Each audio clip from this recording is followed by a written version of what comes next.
Hi friends, विद्या coaching centre में आपका स्वागत है। आज मैं आपको पढ़ाने वाली हूँ जीके के 10 क्वेश्चंस एंड आंसर्स का पार्ट 19। फ्रेंड्स, इससे पहले मैं 18 तक वीडियो जीके के 10 क्वेश्चंस एंड आंसर्स का पार्ट 18 तक का वीडियो ऑलरेडी अपलोड कर चुकी हूँ। फ्रेंड्स, मैं ये कहना चाहूँगी कि मैं जो भी जीके पढ़ाती हूँ वो आपके हर एक कॉम्पिटिटिव एग्जाम से काफ़ी रिलेटेड है। सो आपको ये वीडियोस देखना चाहिए और इसमें का जो भी जीके है वो आपको याद करना चाहिए। साथ ही मैं ये भी कहना चाहूँगी कि इंसान को एक बहुत बड़ी बीमारी जो होनी चाहिए वो ये होनी चाहिए कि कुछ नया सीखने की।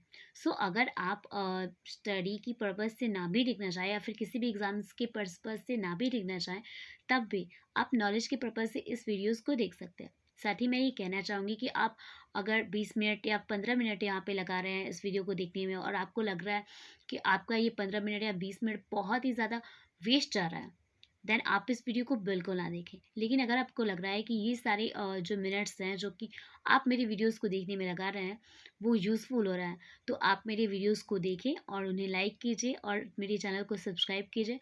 साथ ही अपने फ्रेंड्स के साथ शेयर करें। और अगर आपको स्टडी से रिलेटेड किसी भी टॉपिक्स पे वीडियोस चाहिए, देन आप कमेंट कर सकते हैं। फ्रेंड्स, मैं ये कहना चाहूँगी कि स्टूडेंट्स की लाइफ में जो सबसे ज़्यादा इंपॉर्टेंट होता है वो होता है वक्त, और इसलिए वक्त को ज़ाया ना करते हुए हम अपनी स्टडी की तरफ आगे बढ़ते हैं। सो फ्रेंड्स, आज का हमारा पहला प्रश्न है कि मानव का सबसे ज़्यादा जीवन काल किस काल में बीता था। सो मानव का सबसे ज़्यादा जीवन पुरा पाषाण काल में बीता था। और हमारा प्रश्न संख्या दूसरा है कि पुरा पाषाण काल में कैसे मानव थे। सो पुरा पाषाण काल में आदि मानव थे। और हमारा प्रश्न संख्या तीसरा है कि आदि मानव के चित्र देखने को कहाँ मिलते हैं। सो आदि मानव के चित्र मध्य प्रदेश के भीमबेटका में देखने को मिलते हैं। और हमारा प्रश्न संख्या चौथा है कि भीमबेटका की चित्रकारी कहाँ है। सो भीमबेटका की चित्रकारी मध्य प्रदेश के रायसेन जिले में है। और हमारा प्रश्न संख्या पाँचवा है कि भीमबेटका की चित्रकारी किस प्रकार की चित्रकारी थी। सो भीमबेटका की चित्रकारी भित्ति चित्रकारी, गुफा चित्रकारी तथा शैल चित्रकारी थी। और हमारा प्रश्न संख्या छठा है कि अंत्योष्टि कार्यक्रम मानव ने किस काल में प्रारंभ किया। सो अंत्योष्टि कार्यक्रम मध्य पाषाण काल में मानव ने प्रारंभ किया था। और हमारा प्रश्न संख्या सातवां है कि विशाल शव का ढेर कहाँ मिला। सो विशाल शव का ढेर नव पाषाण काल में मिला था। और हमारा प्रश्न संख्या आठवां है कि मेघालित का संबंध किस काल से है। सो मेघालित का संबंध नव पाषाण काल से है। और हमारा प्रश्न संख्या 9वां है कि इतिहास का वह कालखंड जिसमें लिखी हुई चीज़ों को स्पष्ट पढ़ा जा सका है उसे क्या कहते हैं। सो इतिहास का वह कालखंड जिसमें लिखी हुई चीज़ों को स्पष्ट पढ़ा जा सका है उसे ऐतिहासिक काल कहते हैं। और हमारा प्रश्न संख्या 10वां है कि मानव सबसे पहले कहाँ आया था। सो मानव सबसे पहले अफ्रीका में आया था। और हमारा प्रश्न संख्या 11वां है कि पुरा पाषाण काल में कैसे लोग थे। तो पुरा पाषाण काल में खानाबदोश लोग थे। और हमारा प्रश्न संख्या 12वां है कि आग की खोज कब हुई। तो आग की खोज पुरा पाषाण काल में हुई थी। और हमारा प्रश्न संख्या 13वां है कि हिंदू धर्म में कितने संस्कार हैं। सो हिंदू धर्म में 16 संस्कार है। और हमारा प्रश्न संख्या 14वां है कि मध्य पाषाण काल को क्या कहा जाता है। सो मध्य पाषाण काल को माइक्रोलिथ कहा जाता है। और हमारा प्रश्न संख्या 15वां है कि पहली बार मानव कंकाल कहाँ मिला था। सो पहली बार मानव कंकाल पल्लव रत्न में मिला था। और हमारा प्रश्न संख्या 16वां है कि पहली बार आदि मानव ने चित्र कहाँ बनाया था। सो पहली बार आदि मानव जी ने चित्र भीमबेटका में बनाया था। और हमारा प्रश्न संख्या 17वां है कि बिहार में सबसे प्रमुख जगह कौन सा मिला था। सो बिहार में सबसे प्रमुख जगह चरांद था जो कि छपरा में है और वह छपरा सारण में है। और हमारा प्रश्न संख्या 18वां है कि गर्त आवास का साक्ष्य कहाँ मिला था। सो गर्त आवास का साक्ष्य कश्मीर के बुरशों में मिला था। और हमारा प्रश्न संख्या 19वां है कि शाहजहां की किस विशेषता से धार्मिक संत अपनी सुध-बुध खो देते थे। सो शाहजहां की मधुर आवाज की विशेषता के कारण धार्मिक संत अपना सुध-बुध खो देते थे। और हमारा प्रश्न संख्या 20वां है कि शाहजहां के राजकवि कौन थे। सो शाहजहां के राजकवि गंगा लाहौरी थे।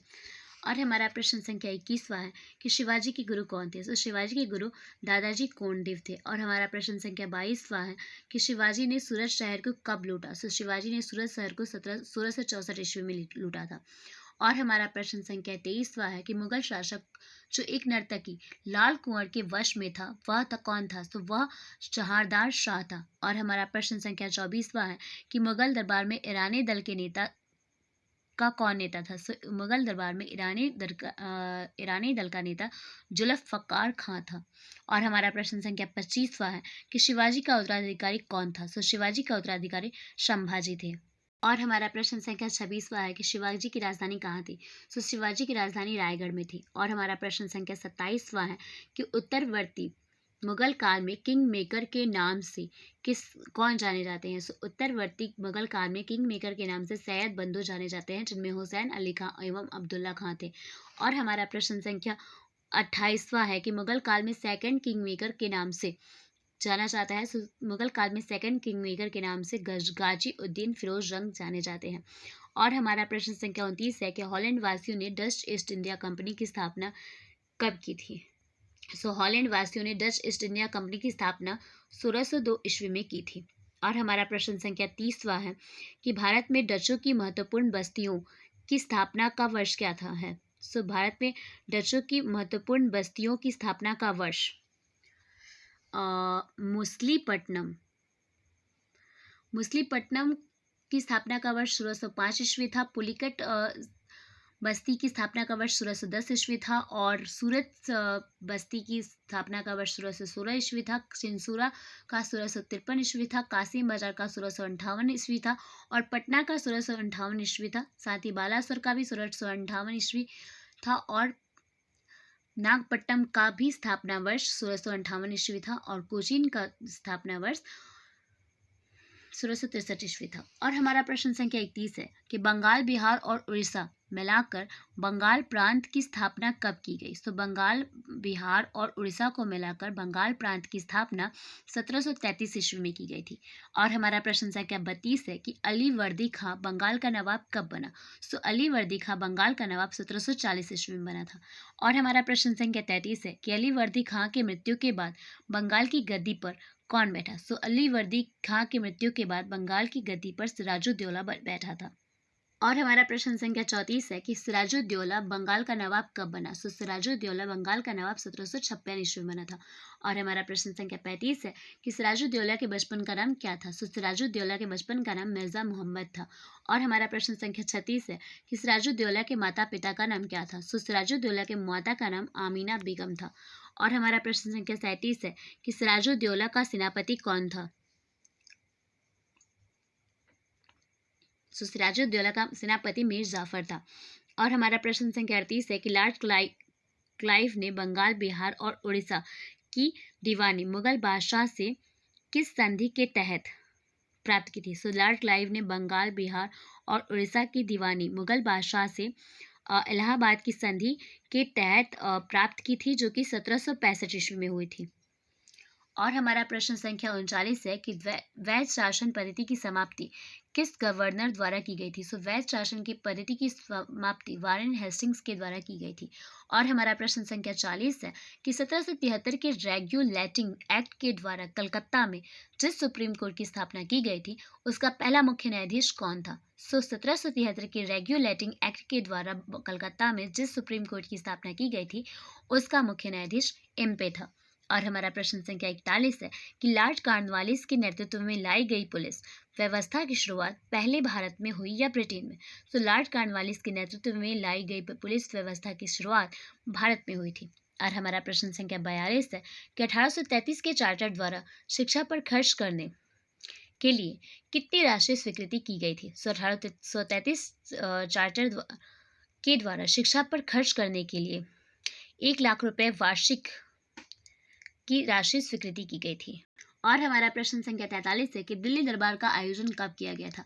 दिल्ली दरबार का आयोजन 1 जनवरी 1877 ईस्वी को किया गया था। और हमारा प्रश्न संख्या 44 है कि लॉर्ड लिंटन अंग्रेजी साहित्य में किस नाम से जाने जाते हैं। लॉर्ड लिंटन अंग्रेजी साहित्य में ओवन मेरिडिथ के नाम से जाने जाते हैं। और हमारा प्रश्न संख्या 45 है कि एल्बर्ट बिल से संबंधित सर पीसी एल्बर्ट कौन थे। एल्बर्ट बिल से संबंधित सर पीसी एल्बर्ट वायसराय परिषद के विधि सदस्य थे। और हमारा प्रश्न संख्या 46 है कि भारत अफगानिस्तान सीमा पर कौन सी लाइन खींची गई है। भारत अफगानिस्तान सीमा पर ड्यूरेंट लाइन खींची गई है। और हमारा प्रश्न संख्या 47 है कि किशनर टेस्ट का संबंध किससे है। किशनर टेस्ट का संबंध सेना से है। और हमारा प्रश्न संख्या 48 है कि ब्राउन अंग्रेज की अवधारणा किस घोषणा से आई? सो ब्राउन अंग्रेज की अवधारणा मैकाले स्मरण पत्र घोषणा से आई थी। और हमारा प्रश्न संख्या 49 है कि मोपला विद्रोह किस राज्य में हुआ? सो मोपला विद्रोह आंध्र प्रदेश में हुआ था। और हमारा प्रश्न संख्या 50 है कि विद्रोही कविता की रचना किसने की थी? सो विद्रोही कविता की रचना काजी नजरुल इस्लाम ने की थी। और हमारा प्रश्न संख्या 51 है कि खिलाफत आंदोलन का नेतृत्व किसने किया था? सो खिलाफत आंदोलन का नेतृत्व अली बंधुओं ने किया था। और हमारा प्रश्न संख्या 52 है कि कुक्का आंदोलन कहाँ हुआ था? सो कुक्का आंदोलन पंजाब में हुआ था।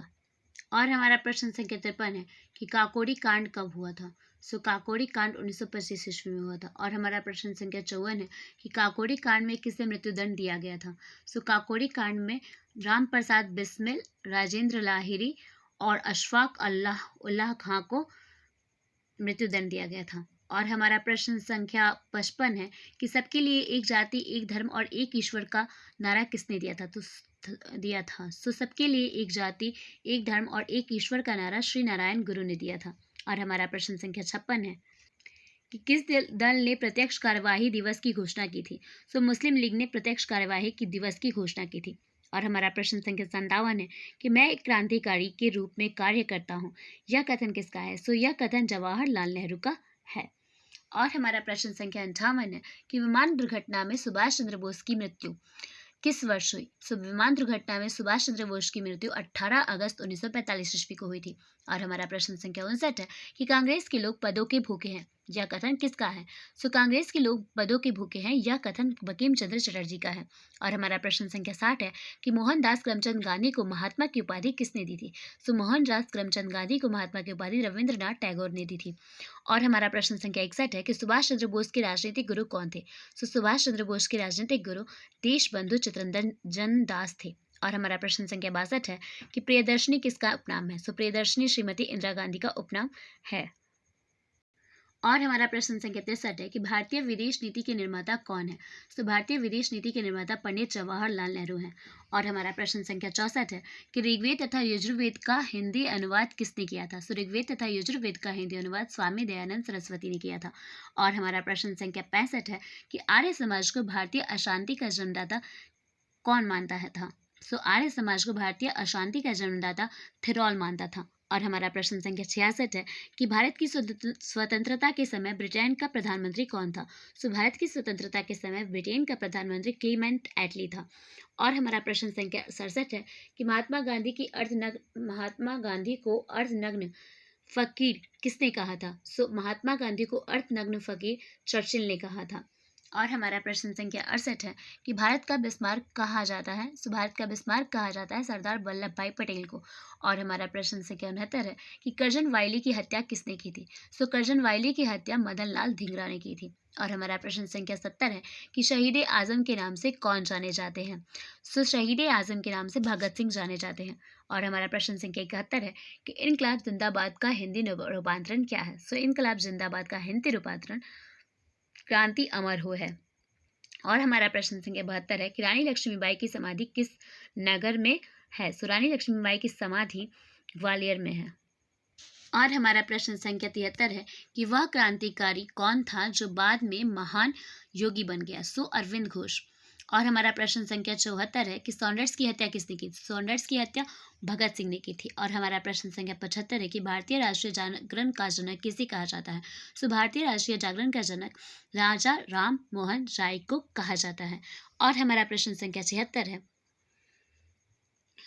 कि भारत के विभाजन की घोषणा सर्वप्रथम कब की गई? सो भारत के विभाजन की घोषणा 3 जून 1947 ईस्वी को की गई थी। और हमारा प्रश्न संख्या 76 है कि यंग बंगाल आंदोलन के प्रवर्तक कौन थे? सो यंग बंगाल आंदोलन के प्रवर्तक विवियन डैडी जियो थे। और हमारा प्रश्न संख्या 77 है कि भारत की यात्रा पर आने वाले पहले ब्रिटिश सम्राट कौन थे? सो भारत की यात्रा पर आने वाले पहले ब्रिटिश सम्राट जॉर्ज पंचम थे। और हमारा प्रश्न संख्या 78 है कि चौरी चौरा कांड के कारण कौन सा आंदोलन स्थगित कर दिया गया था? सो चौरी चौरा कांड के कारण असहयोग आंदोलन स्थगित कर दिया गया था। और हमारा प्रश्न संख्या 79 है कि महाराष्ट्र का सुकरात किसे कहा जाता है? सो महाराष्ट्र का सुकरात महादेव गोविंद रानाडे को कहा जाता है। और हमारा प्रश्न संख्या 80 है कि मुस्लिम लीग ने मुक्ति दिवस कब मनाया था? सो मुस्लिम लीग ने 22 दिसंबर 1939 ईस्वी को मुक्ति दिवस मनाया था। और हमारा प्रश्न संख्या 81 है कि कांग्रेस का प्रथम अधिवेशन कब और कहाँ हुआ था। सो कांग्रेस का प्रथम अधिवेशन 1885 ईस्वी में मुंबई में हुआ था। और हमारा प्रश्न संख्या 82 है कि खुदीराम बोस के बारे में कुछ बताएं।